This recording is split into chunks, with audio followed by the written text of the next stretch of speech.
欢迎来到热点新闻频道，请订阅并关注以获取最新资讯。刷到诚毅早年睡袍照，松垮睡袍身 V 坏到腰，当年也太大方了吧！最近刷到一组诚毅早年的路透旧照，再次被不少网友翻出来热议。画面里他正穿着睡袍安静看剧本，整个人状态松弛又专注。但最吸引眼球的还是当年的穿搭风格，可以说是相当随性大胆。那件睡袍松松垮垮的系在腰间，带子仿佛只是象征性的打了个结，稍微动一动就有种要散开的既视感。领口更是大开，深 V 设计直接拉到接近腰部的位置，却完全没有刻意整理的痕迹，整个人就那么自然地坐着看剧本，思考角色，仿佛完全没有意识到镜头之外的视觉冲击力。这种状态放在现在来看，多少带着点无意识的撩人感。不是刻意展现什么，而是因为毫无防备，反而更显得真实又鲜活。也正因为这种不设防的松弛感，让这组旧照在多年后再次被翻出来时，依然能引发一波讨论。有意思的是，把这组早年照片和现在的诚毅一对比，反差感就更加明显了。如今的他，在类似的居家或休息场景中，往往会把自己包裹得更严实一些，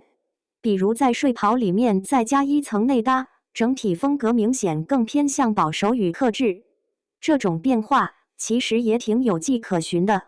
早年的他较少接触网络环境，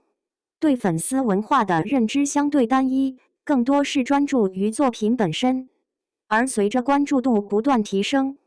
与粉丝之间的互动增多，他逐渐意识到观众的视角是多元的，大家的关注点也不仅仅局限于角色或剧情。于是，在表达方式上也慢慢发生了调整，从最初的毫无顾虑，到后来有意识的收一收。这种转变并不是刻意迎合，而更像是一种成熟之后的自我边界管理。粉丝们常用轻松调侃的方式来形容这种变化，说以前太大方，现在开始学会捂严实了。这种说法本身带着玩笑意味，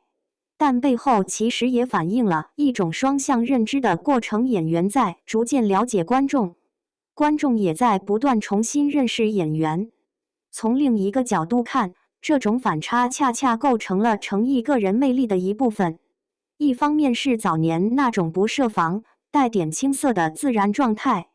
另一方面是如今更有分寸、更懂得自我保护的成熟表达。两种状态并不矛盾，反而拼接出了一个更完整的成长轨迹。而粉丝之所以乐此不疲地讨论这些旧照，其实也不仅仅是因为画面本身，而是因为其中承载了一段时间的记忆。那种未经修饰的瞬间，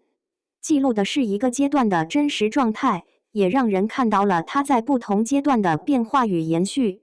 说到底，这类内容之所以会反复被提起，并不是因为大胆本身，而是因为它真实、自然，带着一点点不可复制的时间感。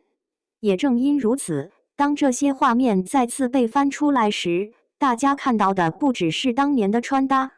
而是一个人从青涩到成熟的过程，以及那些被时间悄悄留下的细节痕迹。